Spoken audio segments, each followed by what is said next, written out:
Welcome, everybody, to the next episode of the Lost Holocron Podcast, your guide to everything across the galaxy. I am your host, Didge, and with me, as always, is the homie AJ. AJ, how you doing today? I'm living my best life. Love my work. We're straight as always. But I'm ready to talk Ahsoka. I'm ready to talk Star Wars. You never sound like ready.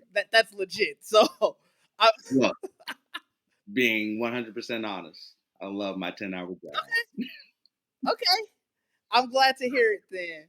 As you said, we are definitely ready to talk Ahsoka. Yeah. I know this has been an episode that's long time in the making, especially with the series coming.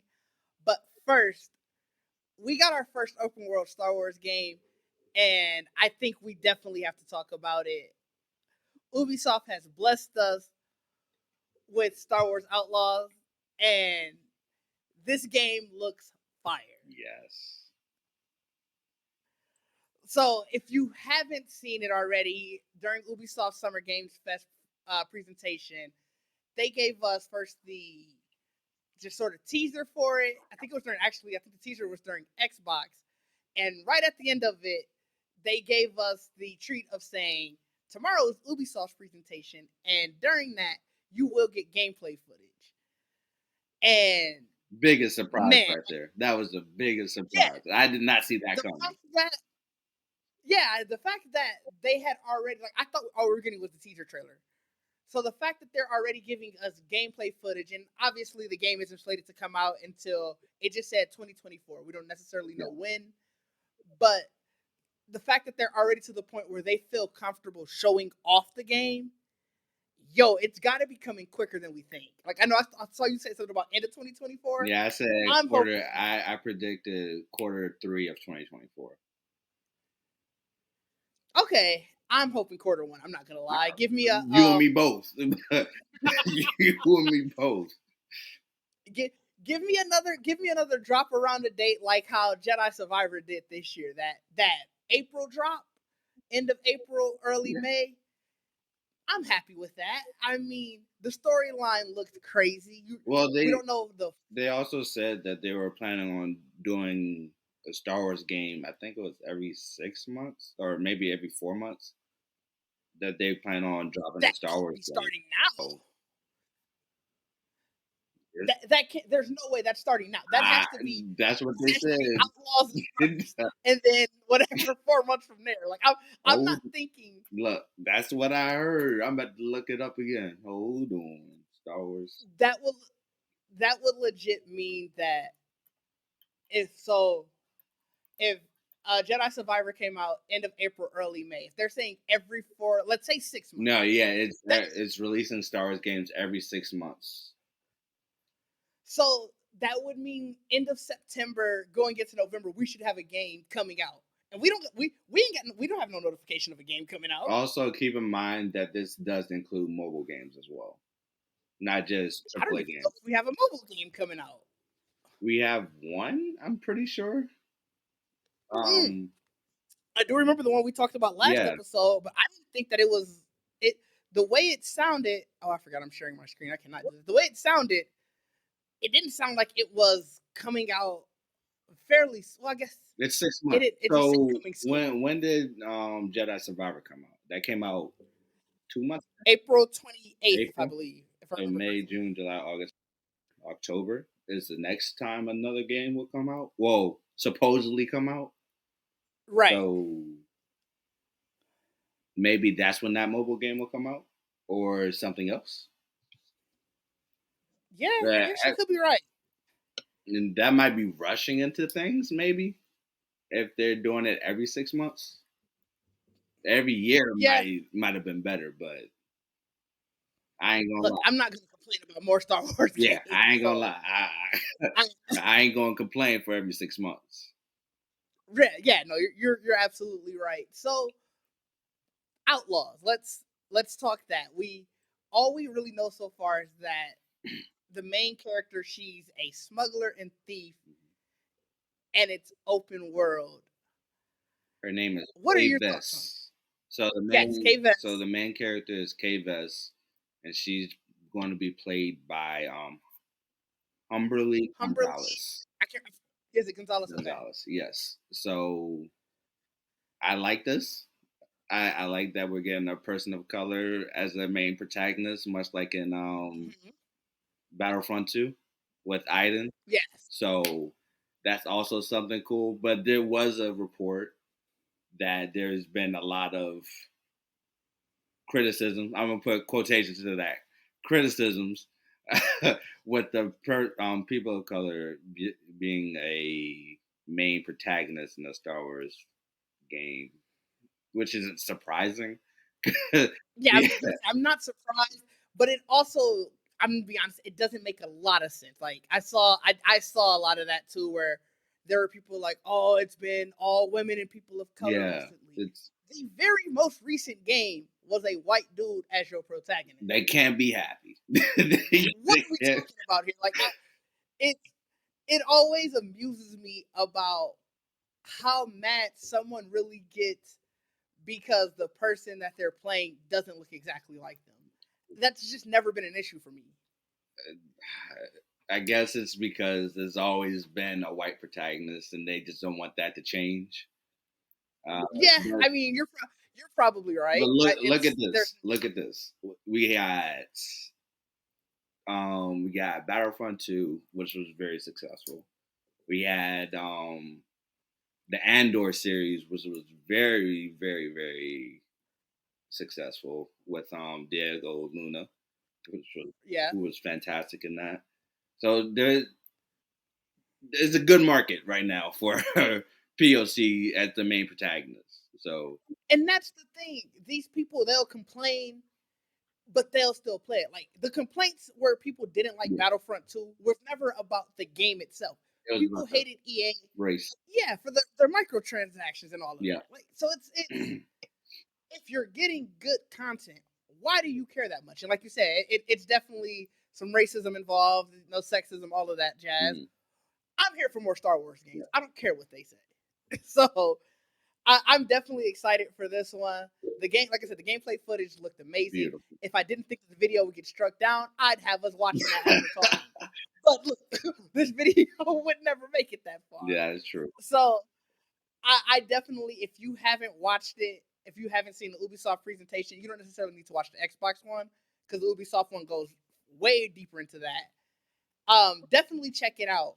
Check out I Humberly, her when they were talking to her after the fact, you could see how excited she was to be Yes, in part of yes, it. yes.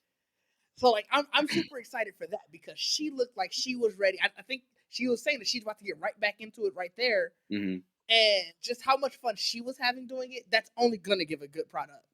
Yeah, it's the passion. I really like Yeah. the way she was talking about this. You could tell that she was very passionate about this game and her role. She even said that it was a role that she was born to play. So I know that's just talk, but for some reason I believe it, and I'm excited for her for this role, and I can't wait to play her during this game. Also, that she will also be in San Diego, which is where I'm going. So excited for that. I'm Yeah, you gotta definitely definitely going to you be definitely gotta get there. there. So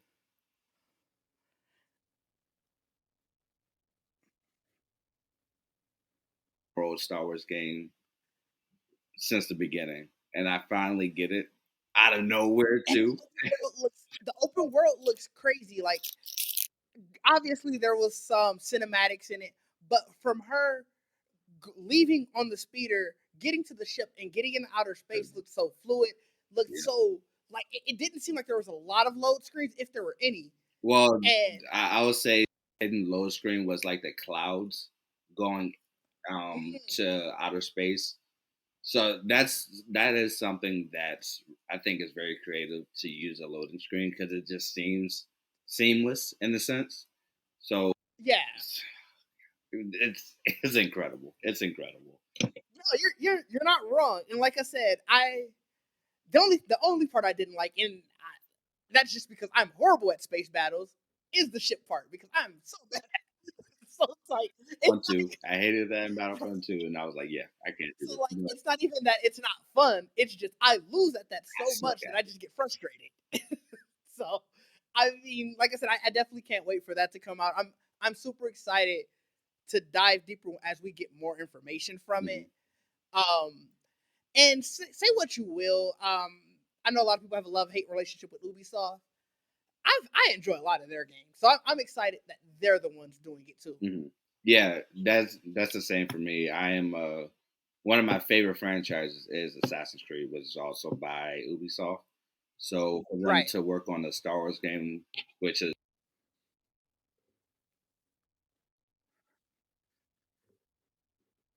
also Yep. in Harry Potter, all of that. Star Wars is my all-time favorite. So for them to Yep. work on this also is good for Right. Right. Star Wars fans are definitely eating right now. Like I said, you're probably still living in the just basking in the glory of Jedi Survivor. Maybe you're playing New Game Plus or whatever, and then just to get this, yeah. when like you said, you weren't expecting that. I know we talked about some of the rumored games, but even last episode we said Ubisoft's not coming out with this game this Yep. like it's almost like they heard it and was like, oh, okay, really? Drop it at Summer Games Fest. And so I'll take being wrong there. The other way that Star Wars fans, I guess, have kind of been eaten is we know that there are new movies on the horizon. During their reshuffling of all of their Marvel movies and the Avatar sequels, there was a little thing in that same release talking about a Star Wars project being reshuffled from December of 25 to May 26th, but also on the flip side, the caveat that a second Star Wars movie being sort of announced for December 26th. So while obviously these dates are super far out, Mm-hmm. super vague, they didn't even give a name or anything. We kind of have a vague guess of what they probably will be. How much do you care with it being that far out? At this point, I don't know. They time after time they giving us promises after promises that they keep breaking. So at this point, all I can do is just hope for them to actually get these up and ready by 2026. Okay. Hopefully they won't do. Hopefully that that these setbacks are just for them to get everything set and ready, and so I can focus on their specific movie, and that there's no issues, no creative differences in the middle of filming or writing and all of that, like it's always been. So hopefully this setback will help everything out go down smoothly within the future. So even though I'm pessimistic about this, I'll try to be a little optimistic about it as well. So it Okay. my emotion with Star Wars movies is just all over the place. No, I mean I totally get that. Like I was telling you off air, I kind of hate when movies announce this far in advance. Same with games. Just Yes. Yeah. evidence of what we've seen with all of these other dates. This movie, granted, we don't know what it was. We were told it was going to be December 2025. Like we were both saying, I don't remember ever hearing that, but whatever. We didn't know what it was, and then it already moved before we could get any other details. Hmm. So it's almost like, why are you telling me this if you're not going to give me anything else, and you're just going to sort of have us fish for Yeah. information? But I do want to sort of talk about some of the things that we think that they could be. One of the ones I know that you and I were talking about is that might be a Rey movie. Yeah. We know that the future of the Jedi is coming. We know that the future of the entire Star Wars universe is coming. One of those dates could probably be it because this is one of the main things that they really announced at Star Wars Celebration. Hmm. We obviously talked about everything that we knew already by then, or at the time when we first did that episode. But are you here for the future already when we know that we still have the Mandalorian movie coming, the Dawn of the Jedi? Do you really want to move to the future right now when we still want to try to settle the past? No, for me, I'm fine with either or. Personally, I like the idea of going.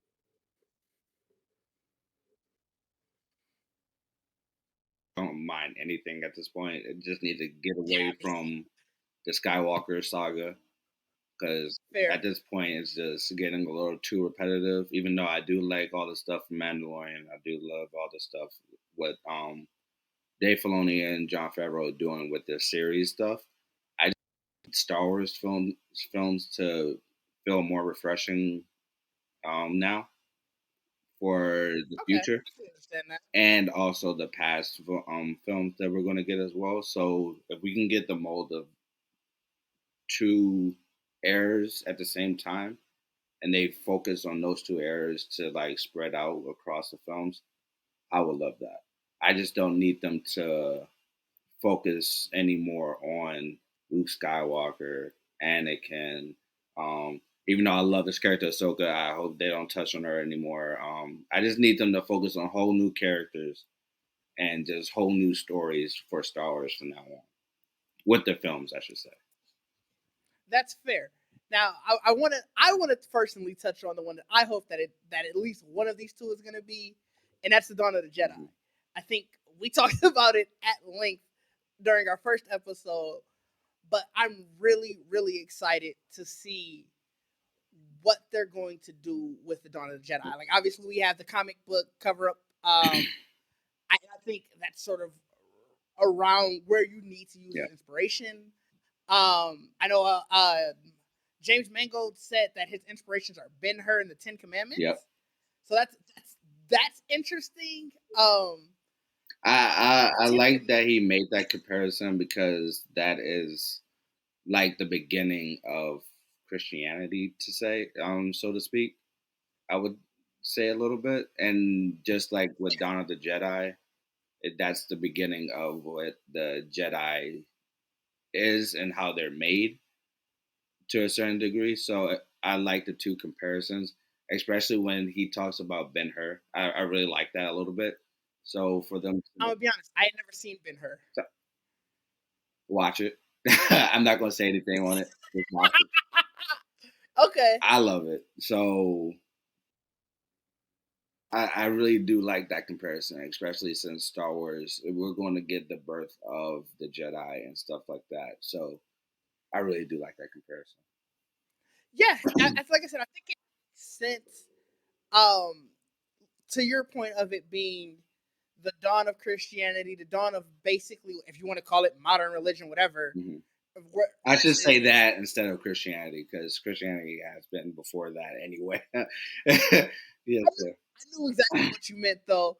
But that playing into the dawn of, essentially, for the Jedi, this is essentially their religion. Like, this is their way of life. This is sort of this is how they operate themselves. Mm. So taking from this story that has been told forever and ever and injecting your whatever you want with it, I think is only going to be successful. The last movie I wanted to talk about before we get into our main topic of the day actually leads us into the main topic of the day, so this is perfect. And I think there's no question that it has to be one of the 2 dates. I mean, that's the Mandalorian movie, the Ahsoka movie, whatever you want to call it, the thing that ties up the Filoniverse. Mm-hmm.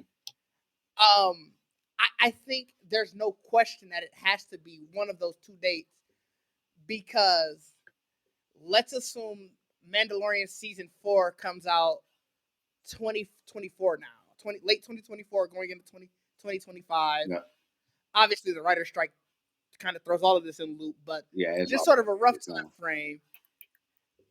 You don't want to go that long from the end of the TV versions and waiting super long for your movie to sort of wrap it all up, especially if then your future is going to the very beginning and the very end and branching out that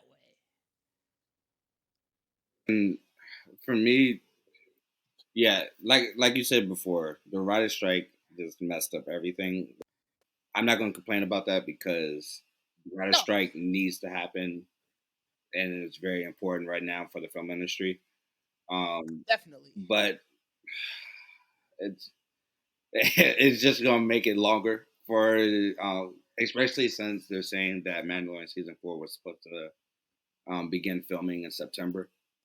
Now that might take a little bit of time. It might go a little bit over. Probably, honestly, I can't even say. Probably December, January. Yeah, probably in around January, February time of 2024. Hopefully, that's a huge hope right now at this point. So, yeah, what I want, I'm really excited for this because I hope after this Dave Filoni movie that this just wraps up everything that came before from Mandalorian season 1 to Book of Boba, Obi-Wan, all of that. Mhm. Hopefully that closes that era out. That way we can just focus on the old Republic era, the High Republic era, the Dawn of the Jedi era. So we can just, like I said, stay away from Skywalker saga, get into new characters, new lore, new stories, everything. So yeah, Yeah, I agree with you, and I think that that's the route it seems like they're going. You sort of give it that nice little cherry on top, and then now you got all of these other things to really focus on and sort of world build. Obviously, you've done a ton of that already, but it's all been still singularly focused on really this one or two families, like the Skywalkers and the Palpatines, yeah, for better or worse. Like, yeah, so now you can build out the surrounding world and get people more excited for everything else versus saying, "Oh, this is cool, but how does it tie back to these people that I know and love? yeah, Let's get new people to know and love." exactly. So I What agree with. at right now, what I like about what the High Republic is doing, what they're not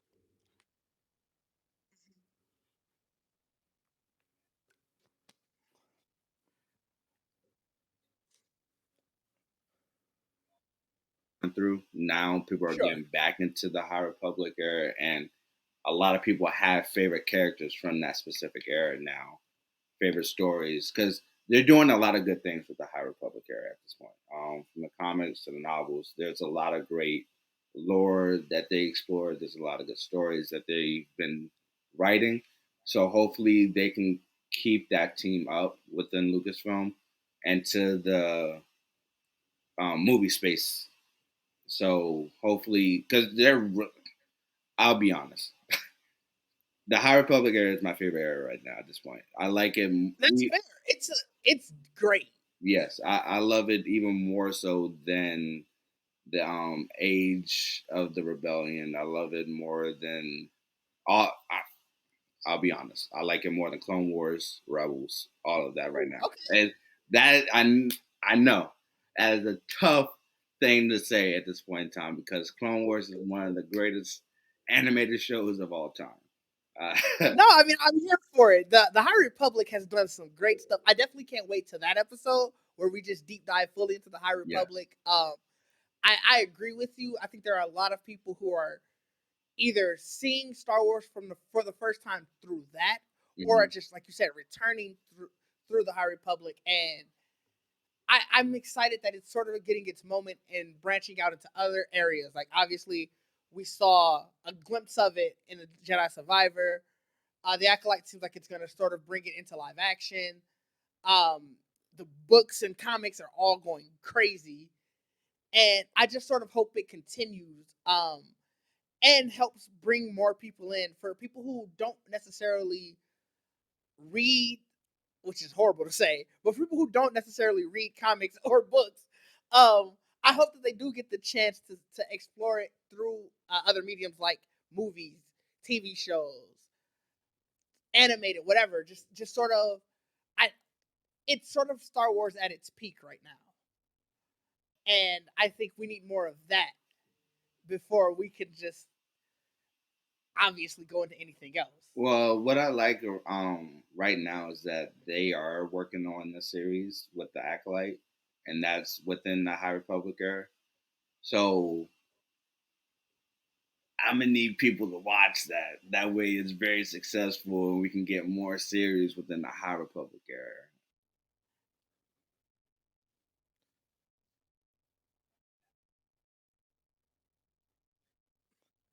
Oh, best believe we will be recapping. We will for sure be recapping each episode, just like we will be with our next topic, and that is Ahsoka. Like I said, this is going to be our deep dive into her character, but you can't start that without talking about the show that we're getting August 23rd. 8 episodes on Disney Plus. All episodes are written by Dave Filoni, which is really exciting, and it's going to be a great time. Fabulous. Yep, it is. So let's bring up first off. Oh, why is it still in that? All right, first let's bring up this beautiful. I don't know why it showed up the first time. That was weird. I was already on the screen. I'm trying to use the second laptop to screen share. But this first off, I love this cover just because it looks so badass immediately. Like she's already in battle pose, and it gives you the idea what I'm hoping and what I think that the series is going to be. Mm-hmm. Some of the things that they had during this interview, they talked with Rosario Dawson. She was sort of saying that it's going to be a direct continuation of the stories that began in Rebels. Yeah. And it was interesting because right in the same vein, when I was reading that, I think it was like maybe a few pages later, they were talking to Dave Filoni about it, and he was like, oh, "That's a way you could take it, I guess." Like he sort of hedged it, where he was like, "I don't sort of tell stories to be like, well, I did it in animation, so I got to do it differently, or I got to sort of expand upon it for live action. I just sort of tell stories the way they are, and I'm just telling it for this. So whether or not it's going to directly have to be, well, this is the next thing that happened, we're exploring it for live action. I'm just telling a story for live action, and I want to make sure it's a damn good story." Well, so I think that's a breath of fresh air. Yeah, for me personally, I can see where he's coming from, but I think the place that Rosario is coming from is the continuity part, which is something really needed to have what Dave Filoni wants, which is a great story. You need to have that continuity, and for Rosario to say all that, I do agree with her. Personally, you do not need to watch Rebels to,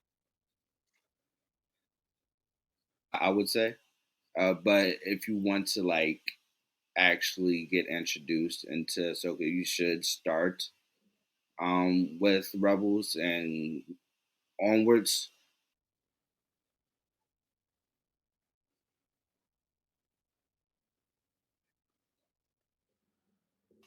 What's the crap? What's the team's what's the team's name? It's like Ghosts. I can't remember the team's name, but Hold up. Keep talking. I'm the gonna Google it while you're. you the focus between her and Ezra, her and Hera, her just that whole team basically.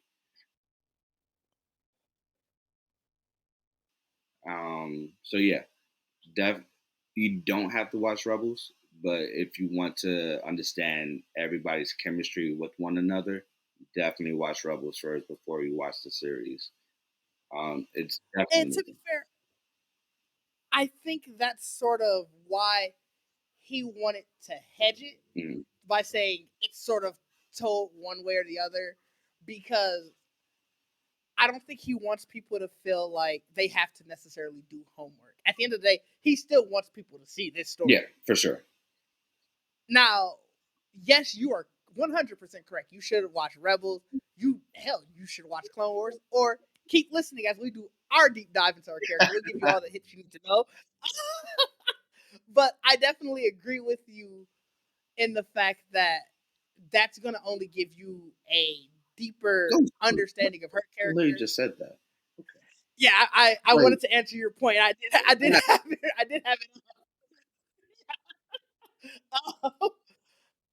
But I like the fact that he's saying this is a story just for this, so that way you know that every decision wasn't. It's tough. I guess I'm trying to.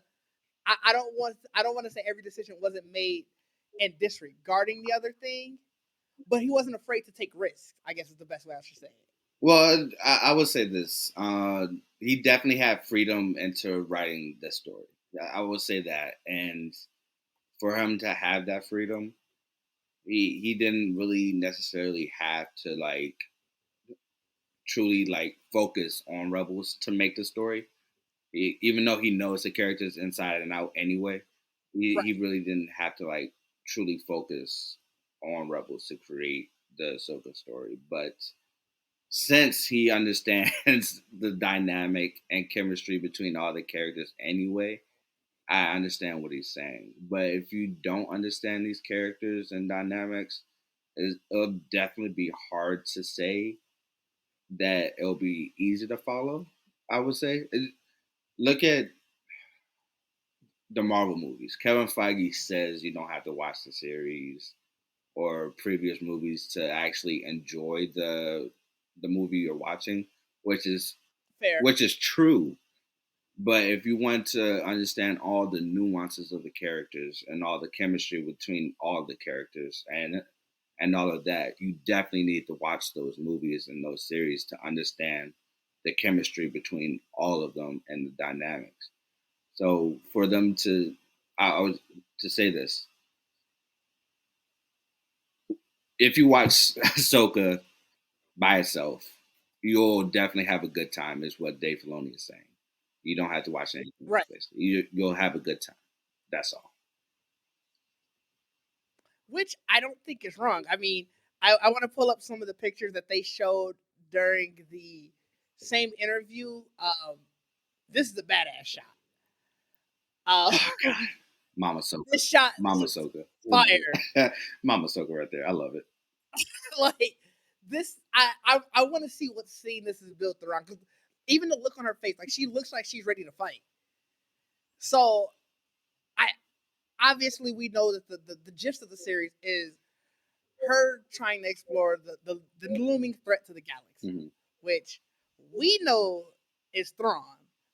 They're sort of, I guess they put it in the trailer, but I guess they kind of don't want to put that in their synopsis. Well, they didn't put that in the trailer. That trailer I was thought she said, Thrawn. oh, that might have been leaked that we saw from Star Wars Celebration.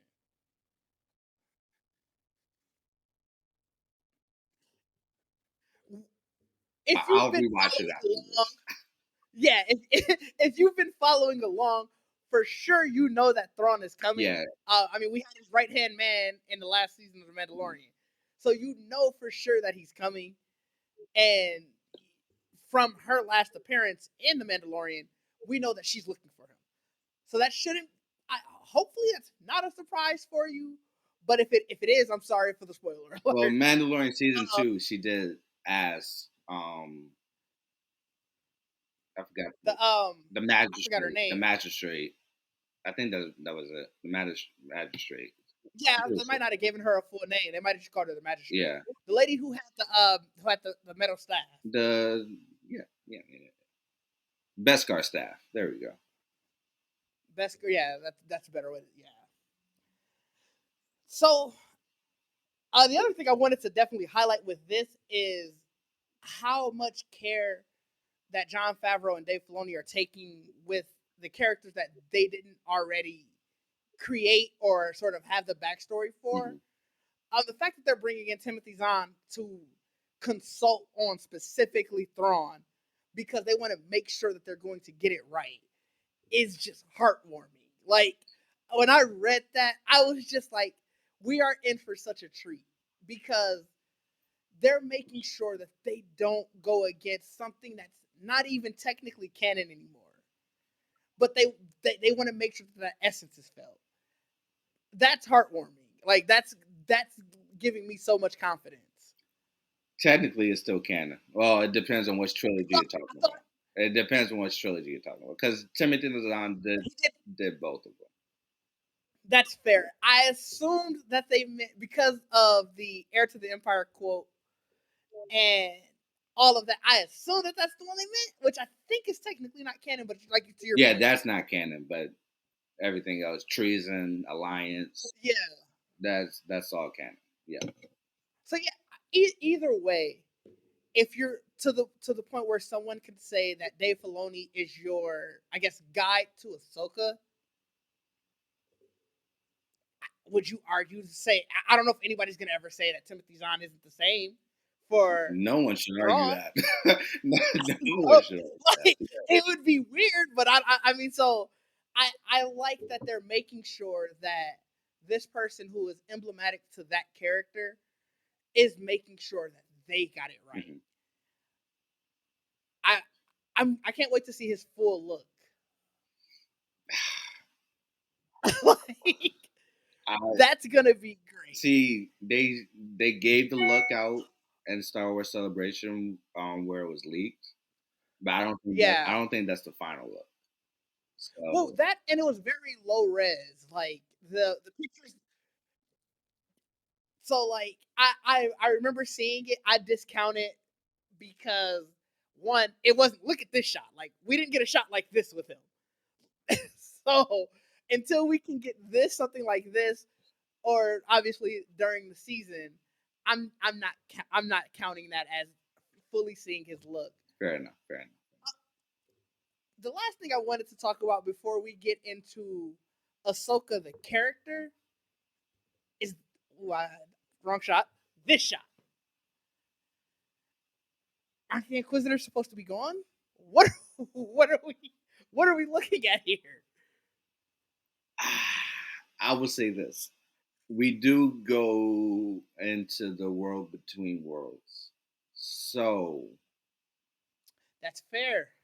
just pointed that out. Just either that, either that, or not all of, or they're just what's the word? Retconning some of the stories. So Could be. Not all of the Inquisitors are dead. But And I'm just to saying, your point, of it being a retcon, and correct me if I'm wrong, I don't think have we gotten official like 100% work. I live by a rule with any sci-fi or any fantasy property. If you haven't explicitly told me this is over, there's still a chance. So I guess to your point, I don't remember ever being explicitly be saying, "Yo, that this is over." All of the ones that we knew of are gone. Mhm. That doesn't necessarily mean we just didn't know all of them. Yeah, so I'm pretty sure in the comics, Darth Vader did take out all of the Inquisitors Ah, yeah, that might that be we right. know of. I'm not entirely sure that he like taken out every single one of them per se. But once again, I would say technically yes. It has been announced that they all died. Okay, So that's fair. Like I said, I try to live by that just because it's the best way to try to suspend your disbelief when something pops back up. It's like, well, you know what? We weren't explicitly told it. So like I said, I like the idea that it's the world in between worlds, and Ahsoka's going into like different points in the past or future, either one, to just to find Ezra, and she has to go through some obstacles, which the Inquisitors aren't very much of an obstacle for Ahsoka. yeah, So we'll see. We'll see. Actually, there is a theory out there that this is actually Ezra. I was gonna bring that up. Yeah. I was gonna ask you, did you see that? That would be an interesting twist. Um, Obviously, the assumption is that he's supposed to show up, Hmm. and we haven't seen anything other than the. I know one of the things when Sabine was looking at the hologram, I couldn't picture it out, but some people online were just adamant that was him. I couldn't see who it was. It was too small for me. I don't know what to tell people. My eyesight clearly isn't the best then. um, for you to be that adamant, I was like, okay, cool, whatever. So, and if you're discounting that, then we haven't seen him, and like if the assumption is for him to show up, this would be, and this would be a heartbreaking way for him to show up too. It it would be like a Darth Vader moment with Ahsoka with to Ezra and Sabine, especially Yeah, since Sabine has Ezra's lightsaber.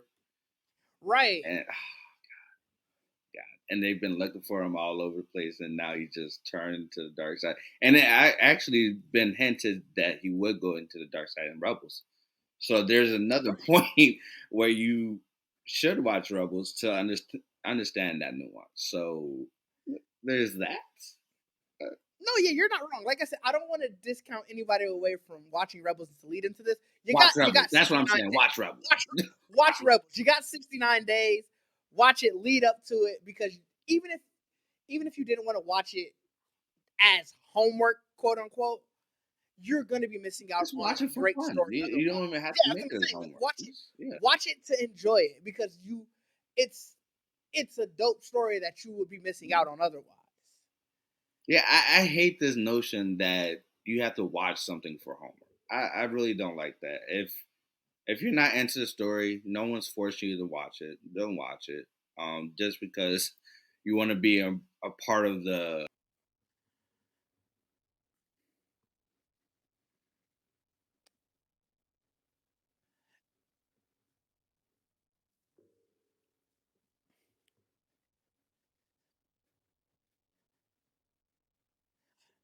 I'm with you. I watch the stuff that I like, and if I don't like it, I'll stop. Yeah. You know how many anime I've started thinking, oh, I might like this, and now I've turned off, and Yeah. like I'm done with it. A lot. Let me tell you. Yeah, there's a lot. There's a lot. Yeah. Right. So I'm not one of those people who are just like, I gotta sit here and watch it for homework because I gotta feel a part of the crowd. I like what I like. I don't like what I don't like. It is what it is. But all that being said, you should watch Rebels. Watch Rebels. You'll probably Yes. you'll more than likely like it. So then let's dive into who is Ahsoka. And I want to let you take the lead here, because I know you are much more encyclopedic with this than I am. I have certain stuff written down, but I feel like you will be able to rattle this off way better than I am. So let's first start off with, why should we care about Ahsoka? We know who Ahsoka is. We know that she's the former Padawan of Anakin Skywalker, brought to the Jedi Order by Master Plo Koon. We know all of that. First and foremost, let's talk about why should whoever's watching this, whoever's planning on seeing the Ahsoka series, why should they care about who she is? Okay, so like you said, we already understand what she is. So Ahsoka, basically the student of Anakin Skywalker, who is known as the greatest Jedi of all time. She was also a Padawan to Plo Koon, which is one of the most badass characters of all time in Star Wars. So there's that. I will also say that she is much like Anakin. She is more free spirited. She really loves the freedom that she wants to have. Sometimes that could be a bad thing. Sometimes that could be a good thing. It depends how you see it. Much like Anakin, much like Dooku as well. It's all in perspective, I would say. So I really do love the episode where she leaves the Jedi Order, because Yes. it goes into her character on, if she doesn't trust the system, she does not want to be a part of it, and uh, there's a lot of betrayal within that story, and she understands that she must go and find her own way into the Force and all of that, instead of only focusing on one specific way, which is the Jedi way, which is uh, most of the time can never be right. And for I her, forgot, because I was gonna ask later, and I'm sorry to cut you off. no, you're Because just I was gonna ask later, and later on. I wanted to talk about some of our favorite Ahsoka moments. This was one of the ones. So when you talked about her leaving the Jedi Order, I already had this up ready for when I was look. talking You about it can being talk one of my about it. favorite Look, you can movies. talk about it. You can talk about it. Well, I to her time under Anakin, I think it gives so much more into his outlook of why he ended up making some of the decisions that he made Mm-hmm. in becoming Vader. Um, the prequel trilogies were only able to do so much and sort of explain that, but I do think there were some holes in there. And her time, where you sort of see her journey as like a part of the Jedi Order, and how it turned out, especially the one where she goes, "I'm sorry, I'm not coming back." Mm-hmm. You start sort of seeing the another splinter of loss, essentially. Yeah. So I think one, we're spending all this time telling people that they need to watch Rebels in association with preparing for Ahsoka. I think you need to go back and watch the Clone. I think you need to watch all of that. Yeah. At the very least, see some of those highlighted moments, because her journey in Rebels is directly influenced about how her journey in the Clone Wars and all of that went, which only is going to influence how she handles things in Ahsoka. And you get the bonus of understanding more about Darth Vader, Anakin Skywalker. I think it goes into all of that, and it's the underlying threat that's tying the entire Skywalker saga together. What I also like is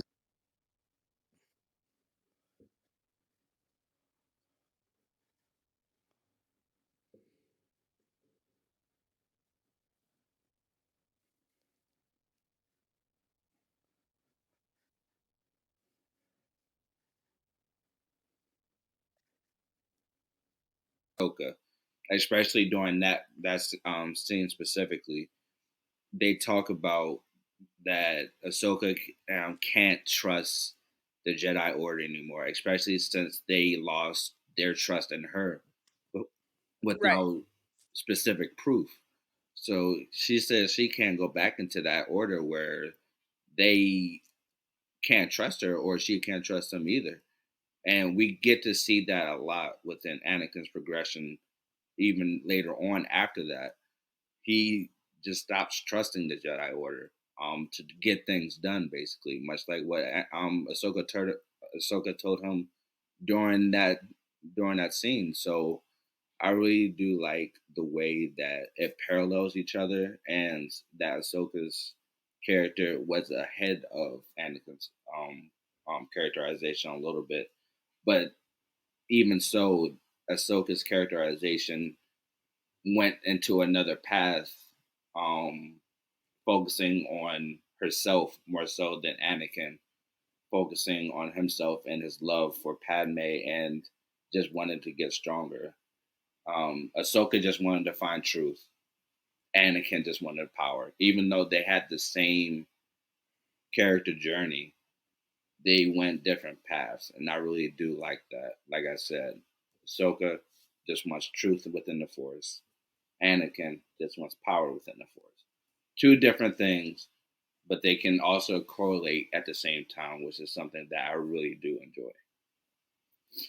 Yeah, I think with that, it goes into a lot of what Star Wars is in general. Mhm. At its very basis, Star Wars is very much about duality. Yes. About Yes. being presented with this set of things that happen, and how are you responding? Are you responding in a way that is destructive or constructive?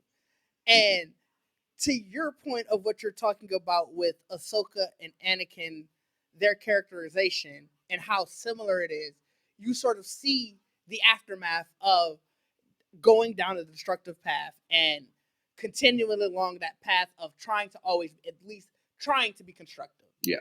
And I think that's the other thing that I really love about her character, is that you see it, and you see it so closely intertwined, Yeah. because they're both so much of their life is essentially intertwined. You constantly get basically check-ins on, this is what life threw at you, and this is how you reacted. This is the good, this is the bad. Mm-hmm. And I don't necessarily always want to say good and bad. That's why I use constructive and destructive, because you see how it builds and how it destroys. Yeah. And I think that's the thing, that why I think her character is important, why I think you should sort of go through her entire progression. Because jumping in at a random point, you do miss that. Yeah. Um, you don't get as attached to her, the character. You sort of get attached to her, the lore, and I think that's a disservice to her. That I do agree with. I do understand a lot of the criticisms in the beginning with Ahsoka. I do understand that. Yeah. but I think those beginning episodes with her are very important because it does dive deep within how Anakin reacts to Ahsoka being his student, and how Ahsoka reacts into Anakin being her master. And that is something that correlates a lot within future episodes, which I really do love. And you can just tell that Dave Filoni and George Lucas put in a lot of time making sure that these two characters understand one another, and they're basically like brother and sister to one another, much like how Obi-Wan and Anakin are brothers to each other. You get a lot of those moments, beautiful moments between Anakin and Ahsoka. There's even a lot of times where Ahsoka doesn't even respect Anakin enough to call him her master, basically, and it's just Sky Guy or Anakin. I know a lot of people don't like Sky Guy, but for me, I love it because it just talks. It for me, it just talks into a lot of the way that Ahsoka is still growing into. I mean, she was what, 15, Yeah, 16, I think, yeah, around. she was rebellious. She didn't. Yeah, Look at how Anakin was with Obi-Wan around that yeah. time. Like when we that's even hell, even when you look at any of those that 15 like that those teen years under their masters, every Jedi sort of that we've seen have sort of been a little rebellious, a little bit more Mhm. wild and reckless. Because that's the whole point of trying to that's the whole point of it seems like what the Jedi Order is trying to get you to do, to weed out that recklessness, that natural recklessness of being a teen. Yeah. So I'm that's weird that people disliked it. It's a natural progression of things. Look, I understand why it's annoying to most people. I understand that, and Fair. I understand that even as adults, at this point in time, we do find a lot of kids annoying, which Yeah. it makes sense. So for her character to just be straight up mature at 15 doesn't make sense for her progression anyway. She needs to be immature for that growth that we all love now. So personally, I love season one of Ahsoka. I love season two of Ahsoka. It just gets better and better each time. And it's just part of her growth. That's fair. I'm one of those people who as soon as she was brought in, I bought in because I was I was like I said, it just gave a whole new, it added so much. And I think that's where I liked it, because so much of the prequel trilogies, I was still like, well, I still got more questions. I still want to see more and sort of understand a little bit deeper. I'm one of those people who likes to see more of the mundane, the day to day operations of Yeah. things. The slice of So life, one would say. yeah, The slice of life. slice of life aspect. So like I said, I was definitely excited to see more of that. Let's talk about a little bit about Ahsoka as we get into the Rebels area. Obviously, Rosario Dawson has already said that she feels this is going to be a direct continuation of that. Mhm. So let's sort of talk about some of the things that we think people are going to want to focus on, and how we feel like it'll appear in the Ahsoka series. You can still you see her growth in the Rebels. Her maturity is definitely there. Her sense of wonder is still there and everything. But there is one thing that does connect Rebels Ahsoka into Clone Wars Ahsoka into Rebels Ahsoka. And that is still that sense of danger and that sense of wonder that she has. That sense of curiosity she still has, which is something that it still correlates within her character, which is something that I really love. She still cares about people, even though she rejects a lot of them. It is something that's really respectful.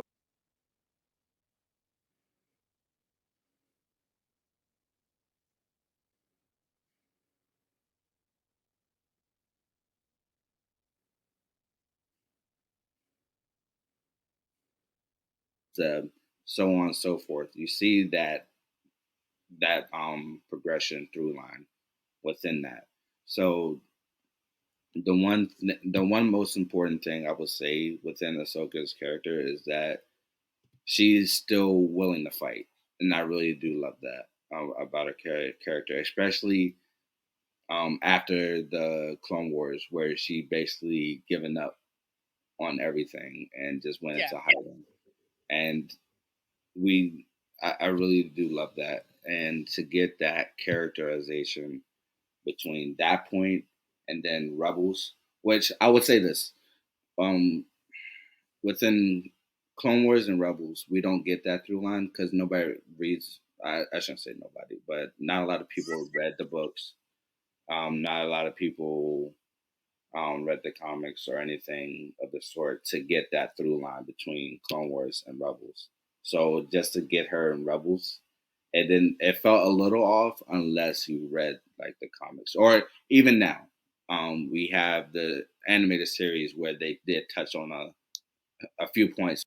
No, I think I agree with you in the fact of still willing to fight. Here we basically are being shown the another character who left the Jedi Order because of, I guess, like you said, just suspicion and secrecy and not being trusted, Mm-hmm. um, but still fighting for the good of everyone. Yeah.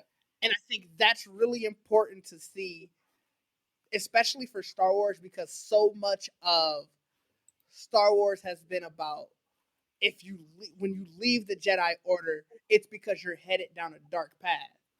So showing the opposite of no, you could be actually obtaining the lightest of paths, um, is really important, and I'm glad that they showed it because, like I said again, going back to what I think Star Wars does at its best is sort of showing the duality of everything, of showing that things that you when you're faced with something, you have a choice, and your choice can lead many a different ways.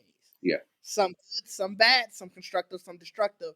So her time in Rebels, I think that was what I took away the most, and what I liked the most was that it was never an instance of I give up, I don't have hope anymore because such and such happened to the Jedi Order. It was I'm always still willing to fight for what's better.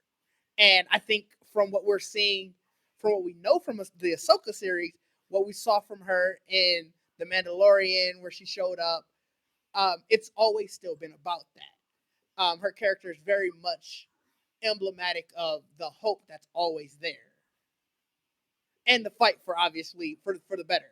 Yeah. So I think for me, that's the one thing that I really took away from before anything from Rebels. I don't want to deep dive into Rebels. I want to do that as an episode in and of itself, and I want the people to watch it. I don't want them to hear our I don't want them to hear our takes from it only. Go watch it. That's going to be the reoccurring theme of this episode. Go watch Rebels. Go watch the Clone Wars. Go watch Tales of the Jedi. These are all things that sort of tell her story, but tell it in just great ways. So before we get out of here, I want to talk about some of our favorite moments with Ahsoka. Um, some of the things that, let's say somebody doesn't have a lot of time before the Ahsoka series, and they're like, "Well, I want to hit the quick hits." What are some of the big things that you think you want them to hit? I'll go first. So I'll let you think. So my first big one, go check out when she got her new lightsabers.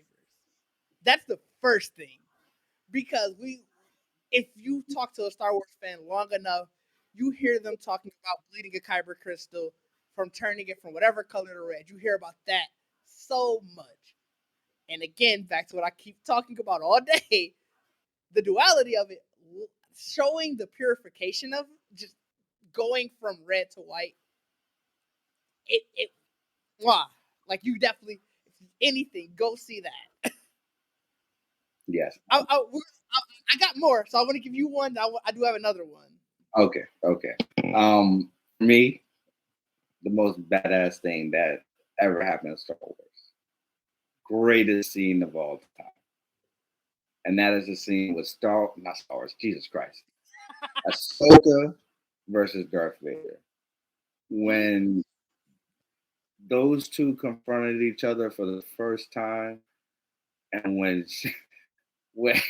Darth Vader said, "I killed Anakin Skywalker," and she said, "Then I will avenge him," and then Darth Vader said, "It is not the Jedi way."